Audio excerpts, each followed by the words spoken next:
नमस्कार। NDTV YouTube में आपका स्वागत है। भारत ने अफगानिस्तान के कांधार कॉन्सुलेट से अपने तमाम भारतीय राजनयिक और कर्मचारियों को वापस बुला लिया है। ये अपने आप में बहुत ही बड़ी खबर है और एक चिंता पैदा करने वाली भी खबर है। आखिर भारत ने ऐसा क्यों किया? नेटो फोर्स या अमेरिकी फोर्स जो कि सबसे बड़ी तादाद में वहां पर मौजूद थी, मुस्तैद थी, उसकी वापसी के बाद जो सुरक्षा के हालात वहां पैदा हुए हैं अफगानिस्तान में और जिस तरह से तालिबान अपना जोर बढ़ाता जा रहा है, अलग अलग इलाकों को कब्जाता जा रहा है, ऐसे में भारतीयों को खासतौर पे वहां पे सुरक्षा की चिंता पैदा हो गई है और इसी मद्देनजर यह फैसला लिया गया है। विदेश मंत्रालय ने एक बयान जारी कर यह कहा है कि तकनीकी तौर पर, जो बयान का मतलब है वो ये कि तकनीकी तौर पे कॉन्सुलेट को बंद नहीं किया गया है। स्थानीय कर्मचारियों यानी कि अफगानी कर्मचारियों के जरिए कॉन्सुलेट अपना काम करता रहेगा और जो वीजा और दूसरे कॉन्सुलेट सर्विस की बात है, सेवा की बात है, वो काबुल दूतावास के जरिए किया जाता रहेगा। लेकिन ये एक सच्चाई है कि जितने भी वहां पे राजनयिक थे भारतीय या जो वहां कर्मचारी थे या सुरक्षाकर्मी थे, उन सबों को कल देर रात, शनिवार देर रात वापस भारत बुला लिया गया और सुरक्षा का हवाला दिया गया है, जो कि विदेश मंत्रालय के बयान में भी है कि जिस तरह से फियर्स फाइटिंग वहां कांधार शहर के आसपास चल रही है तालिबान और अफगान फोर्सेस के बीच, तो ऐसे में सुरक्षा के हालात ऐसे नहीं थे कि भारतीयों की जिंदगी को वहां पे दांव पे लगाया जाए और इसलिए यह फैसला किया गया। ये एक लार्जर पर्सपेक्टिव वाला फैसला है और इसके पीछे के जो पहलू हैं उनको हम समझने की कोशिश करेंगे कि आखिरकार क्यों अमेरिका के इस फैसले के बाद खासतौर पे भारतीयों के लिए सुरक्षा की चिंता वहां पर बढ़ी है। पाकिस्तान को कभी अच्छा नहीं लगा कि भारत का जो एक मजबूत प्रेजेंस है वो अफगानिस्तान में रहे और इसलिए वो लगातार भारत के 4 कॉन्सुलेट्स पर सवाल उठाता रहा और ये कहता रहा है कि वो कॉन्सुलेट्स के जरिए पाकिस्तान में आतंकवाद फैलाता है, जो कि एक बहुत ही बेबुनियाद आरोप रहा है। पाकिस्तान खुद अपना एक स्ट्रेटेजिक डेप्थ अफगानिस्तान में देखता रहा है और ऐसे में भारत की मौजूदगी और भारत का वहां पे जिस तरीके से काम भारत कर रहा है, चाहे वो पावर प्रोजेक्ट हो, चाहे वो सड़क हो या संसद हो, जिस तरह से निर्माण काम भारत ने वहां पे किए हैं, ये पाकिस्तान को बिल्कुल पसंद नहीं। तो अब 4 में से 2 कॉन्सुलेट तो पिछले साल ही भारत ने अपनी वजहों से बंद कर दिए थे, हेरात और जलालाबाद के। मजार शरीफ का कॉन्सुलेट अभी भी चल रहा है और कांधार का जो टेक्निकली बंद नहीं किया गया, लेकिन तमाम भारतीय स्टाफ को वहां से वापस बुला लिया गया है। तो अब काबुल का दूतावास और मजार शरीफ का कॉन्सुलेट, ये 2 जो केंद्र हैं वही भारत के वहां पे रह गए हैं। सवाल है कि आखिरकार तालिबान ने अगर अपना कब्जा बढ़ाने की कोशिश की है तो भारतीयों को खास खतरा क्यों है? जाहिर सी बात है कि तालिबान को शह और जो एक ताकत है वो पाकिस्तान से मिलती है और तालिबान के वो तत्व जो पाकिस्तान के इशारे पे चलते हैं, अब पाकिस्तान उनका इस्तेमाल करके भारतीय हितों को नुकसान पहुंचाने की कोशिश करेगा। ये एक जाहिर सी बात है और इसलिए भारत को ज्यादा खतरा है। और ऐसे में जबकि तालिबान अपने आप को एक लेजिटिमेट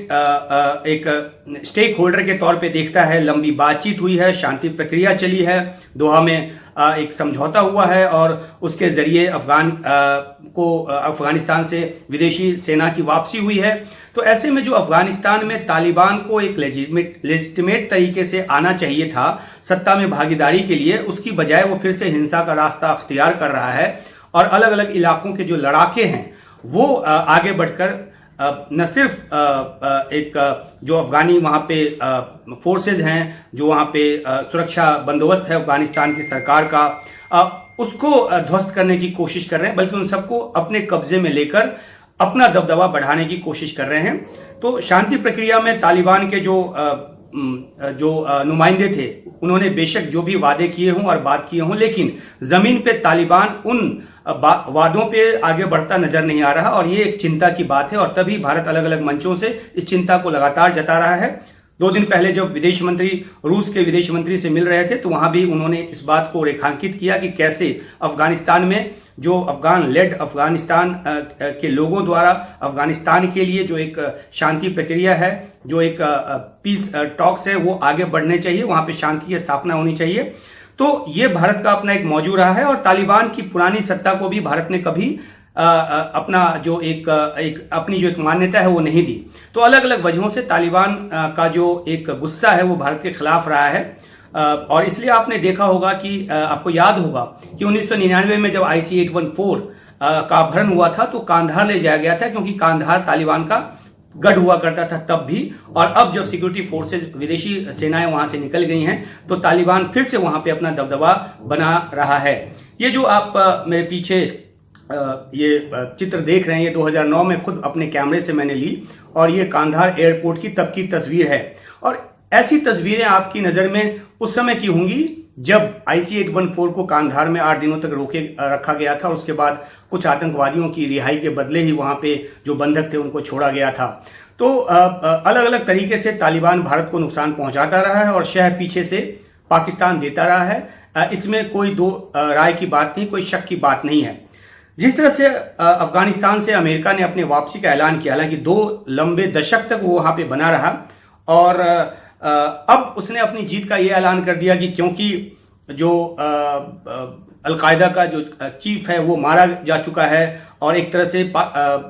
अमेरिका ने ऐलान कर दिया कि उसका जो मकसद था वो पूरा हो गया है और अपने अगली पीढ़ी को, जैसा कि राष्ट्रपति बाइडेन ने जो स्टेटमेंट दिया है कि अगली पीढ़ी को वहां पे नुकसान पहुंचाने के लिए या जान के खतरे के लिए नहीं भेज सकते, तो अपनी वजहों से अमेरिका अफगानिस्तान में आया था और अपनी वजहों से वो वापस निकल गया है। हालांकि जिस तरह से वो निकला है उसको लेकर भी दुनिया के अलग अलग देशों में एक तरह की नाराजगी है, एक तरह का असंतोष है और तमाम देशों को वहां पर जो कोई भी अफगानिस्तान के विकास के काम में लगा हुआ है, जो आज की सरकार को वहां पे लेजिटिमेसी देकर और वहां पे उनके साथ राजनयिक संबंध बना के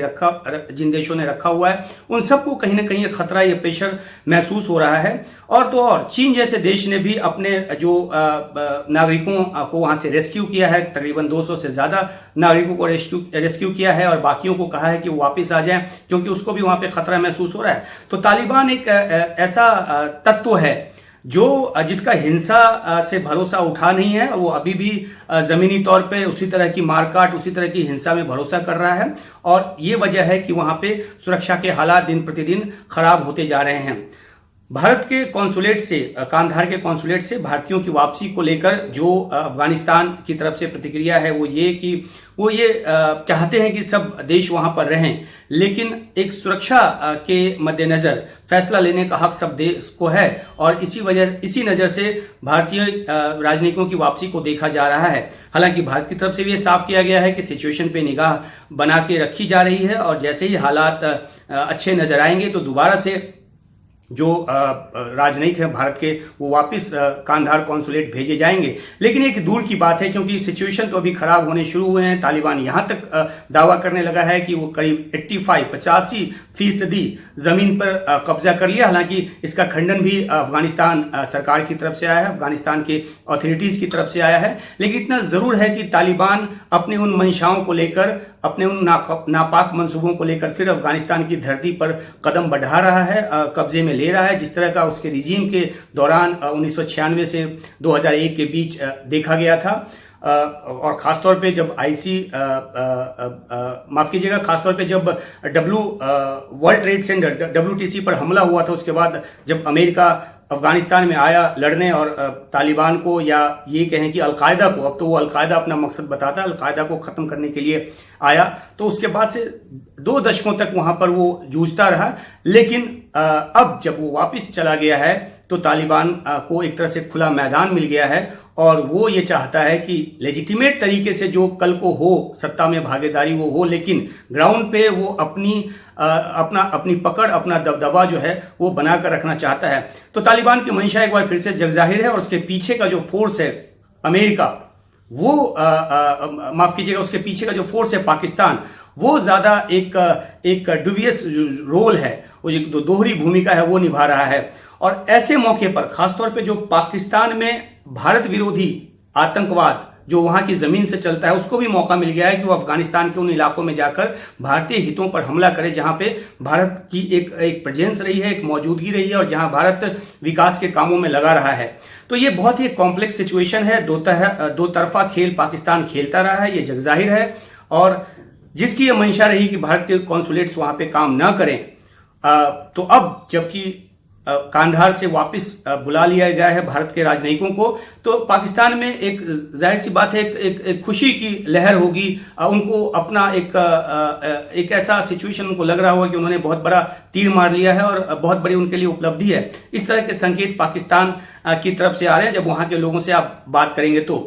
लेकिन आगे चलकर क्या होता है, क्या पाकिस्तान जो है वो अपनी जो कार्रवाइयां हैं जो कि वो पर्दे के पीछे से वहां करता है उससे बाज आएगा, सिक्योरिटी सिनेरियो वहां पे अच्छा होगा, या तालिबान और ज्यादा अपने आप को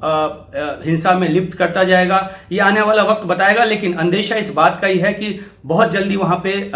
जो स्थिति है वो सुधरने वाली नहीं है। अब मौके के हिसाब से फैसला लेने की बात भारत की तरफ से पहले भी की गई है। जो स्थिति वहां पे पैदा होगी उस हिसाब से भारत अपने फैसले लेगा। लेकिन अभी तो वहां वस्तुस्थिति ये है कि जिस तरह के हालात पैदा हो गए हैं, आम अफगानी भी वहां पे खुद को सुरक्षित महसूस नहीं कर रहे हैं। और इसलिए ये भी कहा जा रहा है कि 5 लाख के करीब जो अफगानी शरणार्थी हैं वो पाकिस्तान की तरफ आएंगे, जिसके रहने का बंदोबस्त करने की पाकिस्तान उन कैंप्स में बात कर रहा है जो डूरन लाइन के आसपास है।